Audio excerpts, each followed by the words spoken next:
थी कि अपनी स्टडी के बारे में पूछना चाह रही हूँ। मैंने फर्स्ट टाइम कॉल की है, मुझे कुछ समझ नहीं आ रही। बस इनसे अपनी ना स्टडी के बारे में पूछना चाह रही हूँ कि मैं स्टडी कब स्टार्ट कर सकती हूँ। मैंने एग्जाम्स दिए थे। डेट ऑफ बर्थ और अपना पूरा नाम बता दीजिए।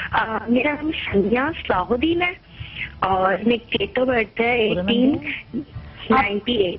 Samiya Salahuddin. Date of birth क्या है?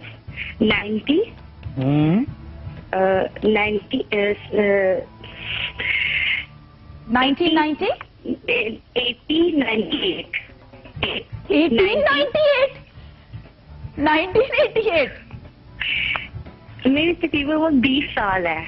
20 साल है। हम वो कैलकुलेशन कर लेते हैं। Thank you so much call करने का। इसके साथ ही चलते हैं एक ब्रेक पे। हम कैलकुलेट करते हैं कि 20 साल कहाँ बनते हैं। कहीं नहीं जाएगा, हमारे साथ रहिएगा, हम वापस आते हैं।